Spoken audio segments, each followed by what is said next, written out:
जहां पाकिस्तान यात्रा को लेकर एडवाइजरी जारी की गई है। मिनिस्ट्री ऑफ एक्सटर्नल अफेयर्स की तरफ से साफ तौर पर कहा गया है, एमईए ने कहा है कि पाकिस्तान में मौजूद भारतीय तत्काल वापस आएं, भारतीय नागरिक पाकिस्तान ना जाएं, ये सलाह दी गई है।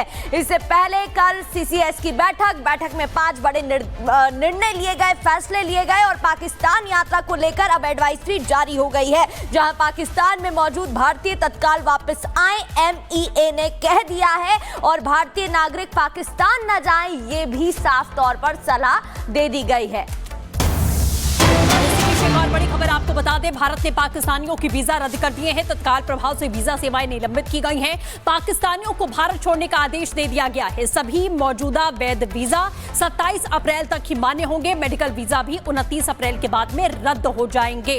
तो सीधे ये कड़ा संदेश जो कल सीसीएस की बैठक के बाद में एमईए ने प्रेस कॉन्फ्रेंस करके बड़े ऐलान किए थे, उसी में से एक तत्काल प्रभाव से वीजा रद्द करने का आदेश है। पाकिस्तानियों को भारत छोड़ने का आदेश दे दिया गया है। मेडिकल वीजा भी 29 अप्रैल तक ही वैलिड होगा, उसके बाद वो भी रद्द हो जाएगा। तो पाकिस्तानियों को जल्द से जल्द हिंदुस्तान छोड़ना होगा, जितनी जल्दी हो सके वो हिंदुस्तान छोड़ें। और इस वक्त ग्राउंड जीरो पर चलेंगे। पहलगाम से हमारे सहयोगी लगातार विवेक बने हुए पल पल की अपडेट दे रहे हैं। विवेक, वीजा को लेकर एडवाइजरी जारी कर दी गई है। इनफैक्ट मेडिकल वीजा भी सिर्फ 29 अप्रैल तक के लिए ही वैलिड होगा।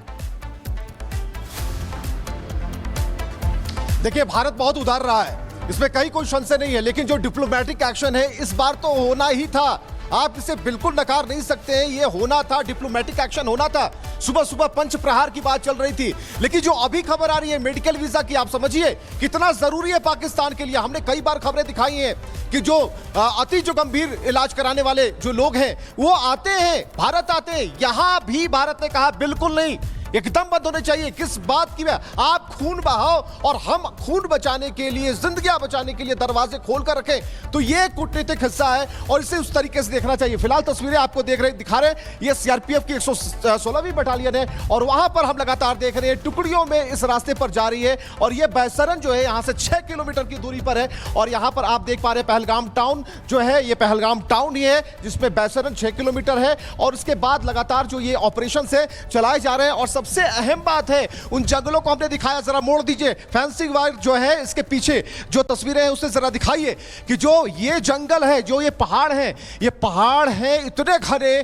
कि इन घने पहाड़ों में ही आतंकी छुपते आए हैं, वहां से अटैक करते आए हैं। उनका कोई एक रास्ता नहीं होता, लेकिन इस बार जो लोग आए हैं वो वेल ट्रेंड थे, क्योंकि उन्होंने पॉइंट ब्लैंक पर गोली मारी। आप समझिए कितने ट्रेंड थे। और इसके अलावा उनकी जितनी भी गतिविधियां हैं उन सबके बारे में पता चल चुका है, जिससे हम कहते हैं डिकोड हो चुका है, यानी पूरी तरीके से पर्दाफाश हो चुका है। इसमें कहीं कोई अब इफ और बट का सवाल नहीं है। लेकिन सवाल इस बात का है कि ये जो ऑपरेशन चल रहा है, ये ऑपरेशन अपने अंजाम तक पहुंच चुका है, लेकिन इसकी जानकारी जल्द ही ब्रेकिंग न्यूज के तौर पर हम और आप ही देने वाले। लेकिन ये जो सड़क है जो कभी गुलजार रहती थी, बैसरन की सड़क, जहां पर पर्यटक आते थे और जो कहते हैं मिनी स्विट्जरलैंड का मजा लेने आते थे, लेकिन उसी स्पॉट पर, उसी जगह जिस तरीके से जो अपने परिवार के साथ जो लोग आए थे उन पर गोलियां दागी गई, धर्म पूछकर, नाम पूछकर, कपड़े उतरवाकर, ये कहीं से भी जायज नहीं है। और ये तो बस मैं कह रहा हूं कि शुरुआत है, ये शुरुआत है, ये ट्रेलर है, पूरी पिक्चर अभी बाकी है। और पिक्चर कब क्लियर होगी? जब वो आतंकी भारतीय सेना के जवानों के निशाने पर होंगे और लगातार जो ऑपरेशन से वो चलाया जा रहा है। जब हम ऊपर थे हम बराबर कह रहे हैं, हमें कहा गया कि इस एरिया को आपको खाली करना चाहिए क्योंकि यहां सैनिटाइजेशन हो रहा है। और लगातार एक नहीं बल्कि तीन लेयर में वहां पर जो सुरक्षा कर्मी है मुस्तैद थे, सीआरपीएफ के लोग थे, जम्मू पुलिस की टीम थी, सभी लोगों का साथ। जो मीडिया ने कहा कि भाई ठीक है हम आपके साथ नहीं होंगे, हमको उतरने दीजिए। उसके बाद इस जो घाटी है वहां से हम उतरते हैं और वो सड़क से नहीं बल्कि देखिए ये जो सड़क है, ये सड़क जो है बैसरन की तरफ 6 किलोमीटर आपको लिए जाती है, लेकिन हम सीधी चढ़ाई और सीधी उतार के साथ नीचे आए। यानी परेशानी जरूर हुई, लेकिन उस हालात को हम देखना चाहते थे कि अगर कोई आतंकी यहां तक पहुंचता है तो किस तरीके से पहुंचता है और जो ऑपरेशन चलाए जाते हैं वो कितने मुश्किल हो सकते हैं। पुराने देवदार के जो पेड़ हैं, जो पुराने देवदार के पेड़ हैं उसमें भी। और चलिए यहां पर एक और बड़ी खबर की तरफ लिए चलते हैं आपको, और बड़ी वो ये बता रही है कि अभी जो एम्बेसडर लेवल की बात है वो खबरों में अब शामिल हो रही है। और ये बड़ी खबर जो आप बिल्कुल मोटे अक्षरों में पढ़ पा रहे होंगे, और पहलगाम आतंकी हमले की जो जानकारी है वो दी जाएगी, यानी कि कैसे इस पूरे प्लानिंग को अंजाम तक पहुंचाया गया। जैश ए मोहम्मद हो या कोई और आतंकी संगठन हो, कोई भी आतंकी हो, बच नहीं सकता, क्योंकि उनकी जो प्लानिंग है वो डिकोड हो गई है, उसका पर्दाफाश हो चुका है। और एक अहम जानकारी हम आपको दे रहे हैं जो आप स्क्रीन पर देख पा रहे हैं। तो लगातार एक के बाद एक ब्रेकिंग न्यूज नहीं है, बल्कि वो भारत के कूटनीतिक कदम है, भारत का जो एक्शन है वो साफ तौर पर यहां दिखता है। कुछ और जानकारी आप आपके साथ हम शेयर करने वाले हैं। बिल्कुल विवेक, वापस लौटेंगे हम, लेकिन पहलगाम में हुए इस कायर आतंकी हमले के बाद प्रधानमंत्री नरेंद्र मोदी ने बिहार से इन आतंकवादियों को चेता दिया है। और सिर्फ चेताया नहीं है, बल्कि यह भी बता दिया है कि आने वाले समय में, बहुत ही कम समय में, आपको सजा जरूर मिलेगी, ऐसी मिलेगी कि पूरी दुनिया देखेगी। देखिए इस रिपोर्ट।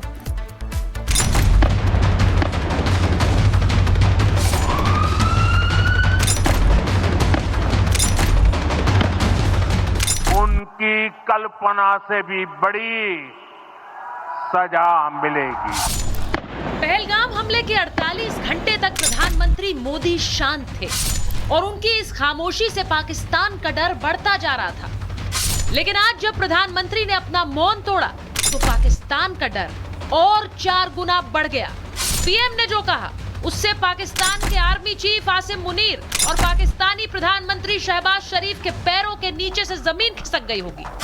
पीएम ने 2 टूक कह दिया कि अब आतंक के आका मिट्टी में मिलकर रहेंगे। अब आतंकियों की बची खुची जमीन को भी मिट्टी में मिलाने का समय आ गया है।